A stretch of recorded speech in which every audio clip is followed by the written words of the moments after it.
I want you to take a moment, and I want you to think about a person or people, okay, it doesn't matter, who were influential throughout your life. Okay, and it could be when you're in your formative years, when you're younger, it could be now, it could be somebody who was like just supportive of you in your office, it could be a family member, anyone, I don't care. There's somebody that's helping you. Okay, they're making a positive impact on you. And I want you to ask yourself, are they perfect?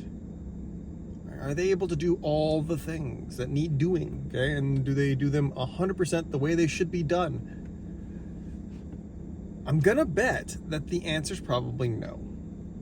Okay, because that's not realistic. And if they're 100% perfect with you, then is it possible for them to be good with everyone else? Do they have time and energy to be that for everyone else? If you're answering no, and I'm going to bet that the answer is probably no, that they're not perfect, why is it that people expect teachers to be perfect, to be these superheroes that have no flaws and that are there for everyone 120,000%? All right, so you may be asking two questions right now. First, why is Smith bringing this up? And second, why is he in the Target parking lot? To answer the last one first, I am dressed too fancy for Walmart.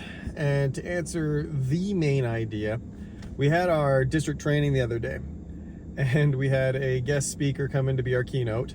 And you probably know where this is kind of going to go if you've ever attended any of these things. They're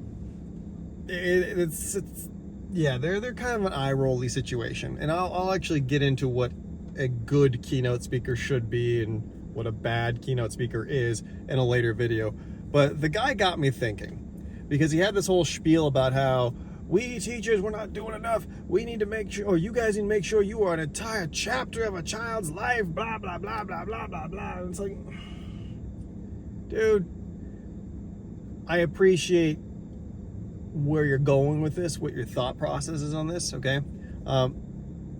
That's not realistic.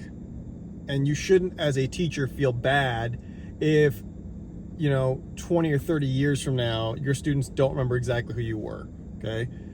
You should not feel bad if they don't want to invite you to their graduation. And that's good and it's sweet and it's awesome, but you don't have to be that, okay? And I applaud the teachers that can be that, all right? Truly be that and still take care of all their other students. But if you're kind of getting what I'm laying the foundation for, I'm a little concerned though, all right? I know that there are some teachers out there that can be that superhero. They are amazing. They dedicate themselves to it, and they just have some innate talent to be able to be all the things for everyone, to be the superhero.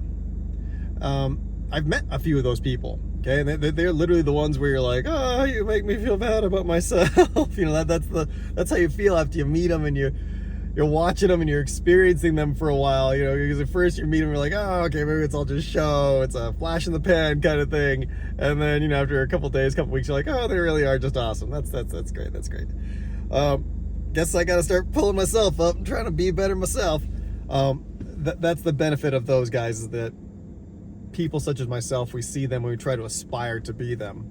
It's that knowledge that you're not perfect and it's okay to not be perfect. You're pushing yourself forward. But I am worried about two things when it comes to the superhero teacher that can get that chapter of that kid's life story written about them. I worry that for some that might be doing it, not universal statement, okay? I know that some of the superhero teachers out there, they're doing it for the kid. Not for themselves. But I worry that some of them they want to have that chapter because they want the chapter, like, for them. They want to be in that kid's story. It's not about the kid at that point, it's about them, okay? And that's not how we as teachers should be, ever, okay? We are there for them. We are there to help them to succeed, to help them to understand why it is they need mathematics, reading and writing, science, history, health classes, biology classes. We're there to help them understand the why and to get to a point where they have a working knowledge of all those topics. So that way, if there's jobs out there that become available they were anticipating, that they can possibly get them, or they can help their own friends and family members with those topics. That's why we're there. So I'm worried that some teachers might not, in their aspiration to be a huge part of a student's life, to get that, that invitation to the college graduation, that they might lose track of why it is we actually are here to do the job. It's not supposed to be about us. It's supposed to be about the student. That's a minor concern of mine, okay? My other concern is that trying to be that superhero teacher, we run into the problem that all superheroes have, okay? Almost all of them. I mean, I'm a relatively big nerd, but I don't know every single superhero out there. Let's use Superman. Superman is extremely fast, extremely powerful, almost indestructible kind of thing, okay? Except to plot devices. The thing with Superman is he's over here and he's fighting these bad guys that are invading the earth and all that fun stuff. And he might go and he might save this person over here from a falling car, or he might stop a tree from, cartwheeling through a kindergarten. But even Superman can literally only be in one place at one time. He cannot be everywhere at all times. Because of this, there are so many other people that are in need that are not getting the assistance from him that they require, that they absolutely need. And that's my fear ultimately with the superhero teacher, the one that gets the chapter of a student's life written about them, the teacher. I fear that in dedicating so much time to that one student, that they may have, knowingly or unknowingly, neglected their other students. I found it kind of ironic because the guy was literally telling us, well, you gotta make sure that you understand that your students are all going through hidden struggles and they're not telling you these things. So that's the reason why you gotta try to push for each student. The thing is, if I push with you, okay, Billy, every moment I put into you, every extra moment I put into you is one less moment that I have for everyone else, because it's literally just a fact of physics, of time. You only have so much time, and it's got to come from somewhere. So if I'm putting extra time into Billy, I'm putting less time into Sally. And while Billy may come to school in, rough clothing, or maybe we heard that Billy was having problem, or Billy's parents are having problems, okay? Maybe we got that information. Sally's parents might be abusing her.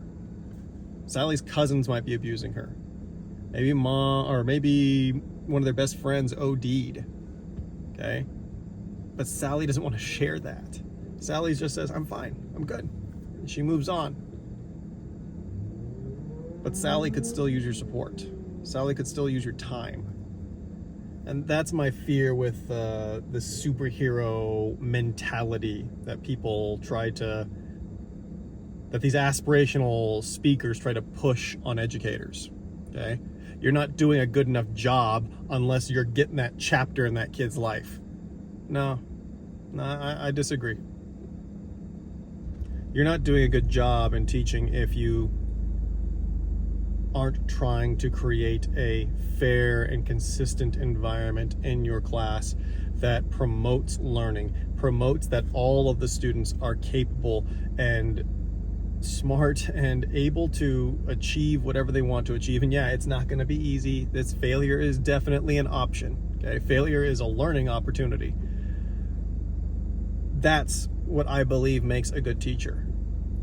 Annoying optimism, if you will. The stick-with-itness that a teacher has to have, that should have, I should say, and shares that with their students. A love of education, of understanding that this is the solution. Education can break poverty cycles. Education can help Sally feel as if she's a part of something, even if her world outside of school is collapsing. It can be that steady rock that she can rely upon. I just fear that if you're too busy focused on that one kid over here on the Billy, you might end up losing your opportunity to help the Sallys. So for me, it's not be the superhero, get the chapter, I would much rather be the silent copy editor. Okay? The guy that goes through and is there constantly just creating the environment, helping out as many as I can, touching on every single aspect of that kid's life while they're at school, and doing my best to make it as positive and productive as possible. I think that's what makes a good teacher.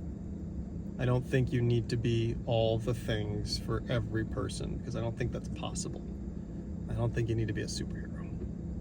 I think you just need to be there, be positive, and the kids, all of the kids, should know you care. Tell me what you think. Do you agree with what I was saying about superhero teachers? Do you think my fears that some teachers could go down those paths are valid? Okay. Or do you think I'm off the mark? Please comment below. You're not going to hurt me. I was trained in the AOL chat rooms of the 90s and early 2000s. Harsh words are no kryptonite to me. You see a superhero reference there, yeah. Like, subscribe, or let's communicate with each other. Let's make this let's really build out that professional community we got going out.